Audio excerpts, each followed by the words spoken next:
How's it going? Yeah, nice to see you. You just arrived at EA Play? Or? Yeah. This has been my first day at EA Play. Actually, my first time ever at EA Play. So. Were you just here for a few hours? Or? I just got here with the rest of the team, so I got to check out the Battlefield 5 demo. Pretty awesome stuff, and our team won. So you know, we held it down. But yeah, I haven't checked out too much other stuff, so I gotta walk around. Am I what? Are you good at the game? I'm all right. I'm not Florian. But yeah, I'm okay. I'm all right.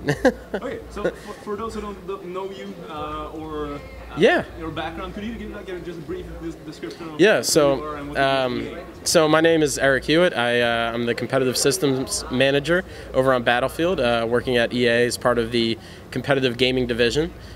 So I get to work with the DICE team, obviously working on Battlefield, as well as the greater EA team that looks at the competitive suite of games that we have over at EA. So my background comes from really a lot of competition and in eSports as well, working mainly on the Halo franchise up at Microsoft.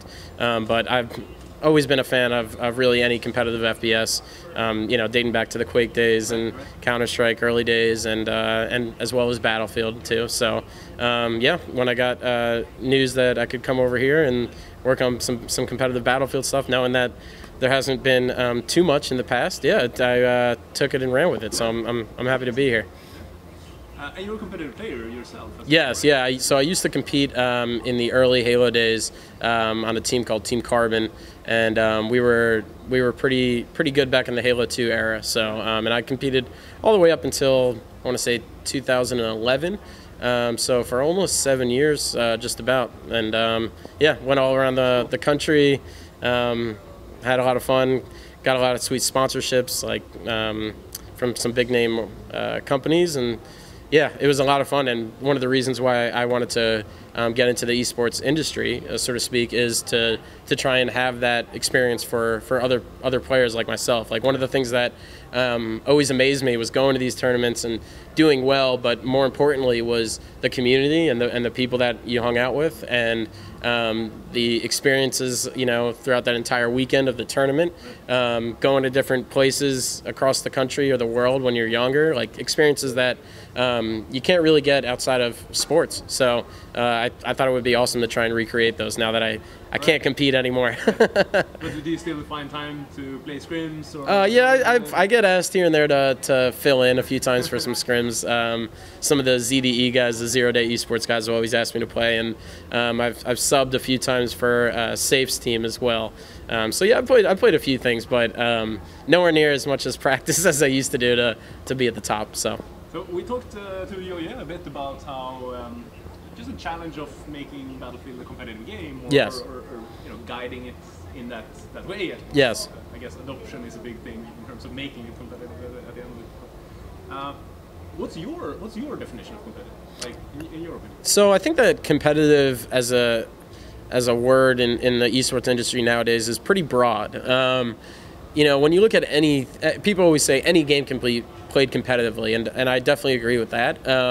At the same time, certain games that are competitive are considered sports. Right. And those games usually tend to have, especially the high prize ones, usually tend to have a lot less, I guess you could say, factors of chance. You know, when you talk about soccer, there's not really factors of chance. There might be a different field you're playing on, or the crowd might be booing you that day, but the game is consistent. It's what you know, it's what you practice. So for me, I've always felt that for FPS games, and really a lot of games, that it's supposed to go towards that level of competition and further away from, I don't want to say something like poker or gambling, but yeah, further away from those competitive sports and those competitive games, if you will, and closer to the likes of soccer or baseball or basketball, and things that are reliable. You know, I think probably the only random thing in football is how the shape of the football can bounce or something like that in American football. But yeah, really trying to get it into that core experience that's competitive, fair, balanced, consistent, and good expectations. So just to push back a little bit on that. Yeah. Would you agree that that's what makes Battlefield challenging? Because it's a game that, I mean, it initially was created as a sandbox game. Yes, of this rock, paper, scissors correct approach to it. Where now it's about finding common denominators and systemizing. Yes. I guess, is simplifying. Yeah, no, and that's more. I mean, that's definitely fair. And again, coming from my background in Halo, that was a very similar situation over there. Right, as the game launched, it was known as this LAN party game. Yeah. People kind of played within their friends and their towns, and then it came online. But for the most part, it was a sandbox. You know, it was the vehicles and the Banshees and all the other crazy stuff that's in the game. And I guess you could say slowly but surely, some of these more competitive players started to take a look at some of the smaller sandbox of that game and starting to refine it into something that's, you know, a balanced competitive experience. And I think that Battlefield definitely has a very similar background in that regard. It is bigger scale than, you know, let's say Halo's Big Team Battle. It's only 16 players versus obviously 64 is pretty crazy. But regardless, you know, we definitely have a keen look at all of the Battlefield history, looking at obviously infantry combat, vehicle combat, making sure that we really dip into all the different values that Battlefield's had over the years, and trying to figure out what works and what doesn't. A lot of these games have had the luxury of some sort of competitive spectrum of iteration over the last 5 to 10 years, and because of it, they are the games that they are today. We saw Rainbow Six Siege and some other games do it more recently, but I think that Battlefield very much along the lines has I guess you could say, a plan similar to how some of these other games have evolved, and I think that the game itself can definitely support it. I know some people kind of go back and forth about, oh, you know, is this going to change things? Is it going to change the DNA of Battlefield? Is it going to split up, you know, into casual competitive? And for me, I think it's something that we want to really take as an entire unit and make sure that this permeates throughout the franchise in a good way and not a scary way. No. So to kind of dive in further on that. Yeah. The latest iteration we saw of competitive Battlefield has been Incursions. Yes, right? correct. And that was a smaller game mode. Yes. So one could, I guess, expect that a smaller game mode, or competitive game mode, perhaps is where we're going. If that's where we're heading, we will be competing against games like Rainbow Six Siege, which you just mentioned. Correct. Well, Counter-Strike, even perhaps in terms of just playtime and where it's being invested among some of these top eSports sites. Yeah. What do you think that Battlefield uniquely can bring to that? Well, I think that a lot of people that worry about, you know, competing against the likes of Counter-Strike or Rainbow Six kind of forget about in my opinion, one of the biggest core strengths of Battlefield, which is the projectile shooting and the netcode. Those things are not easy. Hit scan shooting, that's, to me, I don't want to say the easy side of FPSs, but in my opinion, you know, you're not calculating distances, drag, drop, leading your shot. And for me, I've always put that as a higher skill gap. A lot of players that play some of the Battle Royale games, such as H1Z1 or PUBG, have a very similar, I guess, feeling on that as well. And so while I do appreciate the likes of Quake and what that hit scan type of gameplay brings to the table, I think that it's a very different spectrum looking towards projectile shooting and looking towards squad combat, and how, you know, every person really intertwines. You know, Rainbow Six does a lot with the gadgets and looking at the houses and stuff, and Counter-Strike does a lot with utility, right? Smokes and flashes and Molotovs. But that's kind of where their squad play comes in. And I think for us, we have a lot more. We have the healing, obviously. We have revives. There's so many different, I don't want to say gadgets, but so many different functions in the Battlefield series that support teamwork, more so than just kind of your average FPS. And obviously, the likes of Counter-Strike, Halo, those aren't average in any sense. I kind of compare them to soccer in the sense that, you know, soccer is very simple. It's, you know, play with your feet, you can use your head, but, you know, when the game was being created, no one expected a bicycle kick to come out of it, you know, even with just such a simple rule set. And so, in my opinion, like, the closer you get towards those simple games, the more amazing things you'll see kind of pull out, especially with competition and money on the line. People practice to no end, and they find some crazy stuff. Obviously some glitches and exploits, but in between all that stuff, they'll find some really cool strategies as well that help evolve the game. I think that's a very good analogy for how to look at it. Okay, so I mean, obviously the entire competitive scene is kind of sitting on this right now. Like Yes, really yes. waiting for some news to come out. Yeah, well, Is there news about incursions? So I won't. I'll cut you off. I'll say we don't have any news this weekend. However, one of the things that I always like to reiterate with the people who are watching and wondering, like, you know, what's next for incursions, what's next for competitive Battlefield, is that myself, my team, my boss, the people that we're hiring continuously, Florian, David Serlin, these people wouldn't be here and wouldn't be in these positions if we weren't really serious about our future with Battlefield. So I'd say that it's something to kind of hold off on and expect that, you know, we are doing this thing. It is the real deal. EA has invested a lot in the competitive gaming division, looking at FIFA, looking at Madden, now looking at Battlefield. This isn't something that is just done lightly. They've taken a real hard look at it, and so it sucks to try and just say soon and be patient all the time. And I know that from being a competitor myself, wondering when the next game's going to come out, the next update, how is that going to change how I have to compete. It's a lot of exciting things. But the cool thing is that I'm really confident with the plans that we have, the future that we have for Battlefield. And I think that coming from the player side of things, knowing, you know, how our people, so to speak, expect certain things a certain way, I think we have some good people in the right positions. Florian specifically sends me updates at least a couple times a week, and it's usually a lot of smiles. So I think you guys in general will be pretty happy with what's coming. And it's nice to see, of course, that there are, you know, ex-pros.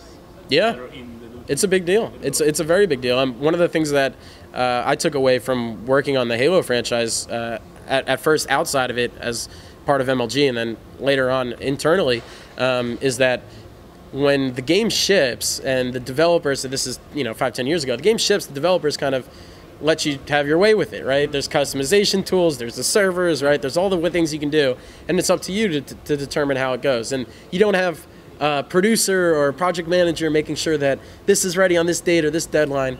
But because of it, because you have the freedom, you can change the game so fast with not asking for permission, right? You don't have to ask for permission. You don't have to ask for permission from the artist, from the lead tech director, from the guy in charge of the whole studio, nothing. You can just, let's make it the way that we want to make it, right? And so coming from that and knowing how the game studios and really the industry work in a much different way, and it's, I don't want to say slower, but with more, they want to get more data and more understanding, before they kind of make the decision. But yeah, I think that with Florian, with Rella, with some of these other guys internally, that iteration, that time in between changes, it's speeding up quite a bit. And I've seen, like I said, these updates that I'm getting, they're pretty much blowing me away at some of the stuff that's coming online. So I think that as the years go by, that we will continue to see more and more people, you know, players like yourself or whoever, getting within the industry and kind of bringing our mantra to the devs and saying, you know, this is something that we can make a decision on week to week. We don't need to, you know, waste a couple months to figure out if this works or not. And it's not really, I don't want to say waste, but you know, just start trying things out. Trial and error is usually the best way to figure out some of these things with competition, and just getting a feel for it if it feels like it's fair or not. So I always encourage us to try those things out internally too. Okay, before we let you go, which we unwillingly do, but we must, I guess. Just a quick question on like the sort of third-party organizations, or whatever you would call them. Really, the kind of fan-driven organizations. Yes. Maybe label them. How do you see their role in all of this, in the future of competitive Battlefield? Well, I think that we've done a decent start. I don't want to say a great start yet, because there's always room for improvement, but we've done an all right start at trying to rope in some of these organizers and to work with their communities from the past, as well as moving towards the future. And really, from the EA CGD, I guess you could say top of the pyramid, is we are looking at every type of organizer, you know, ranging from as high as the ESLs all the way down to, you know, I guess you could say the grassroots competitions, and even someone trying to host something at I don't know, like a family function or something. You know, we really want to take into account to make these things accessible, and that comes from history in sports as well. If you look at soccer or excuse me, football, if you will, that it's built within your culture. You know, you grow up and you play these games when you're younger, and you get knee pads and you get shin guards, and you know, you figure out how to play the game, and you actually learn. And so to me, that's something that EA is really taking a hard look at, is not just looking at the cream of the crop, the #1 team in the world, is that looking at how to really ramp people into this experience from the bottom, very much like sports has done. And they've had the luxury of obviously hundreds of years to develop these games, and develop how these drills are going to camps and learning from a former star, and all those things. I really do believe down the road that will come to esports. So it's just up to us to kind of look at those things. So with that said, yeah, we are looking not just towards the younger player, but looking at various leagues and seeing how we can incorporate them to hopefully funnel into our systems as well. So I work a lot on those things, along with my boss, John Nelson, and more recently our league ops manager, Mark Snyder. So we have a lot of good guys with a lot of history working on competitive games and loving sports as well to really make some of these decisions, so that, yeah, we can plan to include you know, people like yourself and various other organizers. Because, hey, man, I mean, we come from the community, and we want to make sure that we include you guys with it. So, fair enough. Any last things you're gonna do around here before you? I think I'll probably get some food and stuff. Unfortunately, I gotta go take the dog out back home, so I gotta leave sometime soon here, and then I'll be back later for the party later tonight, of course. But yeah, nothing too crazy. I'll probably check out the Battlefront 2 stuff. I don't know if they've brought any new content with them, because I saw the announcement. And, like, you know, I want to see if there's any I guess any new guys in there. But other than that, I know Anthem's line is crazy long, yeah. So I don't think I would get to see that, unfortunately. It's not a hands-on session. It's a gameplay demo. Okay, yeah. Okay, all right. Well, then hopefully I can get the gameplay demo back at the office, because the line out here is pretty long, and the heat is not helping today. So let you play at the office. Yeah, we'll see. We'll see. They're pretty crazy over there. All right. Thank you very much, Ghost. Thank you. For taking the time to talk to us. Yeah. Great. Thanks. I appreciate it. Thank you so much.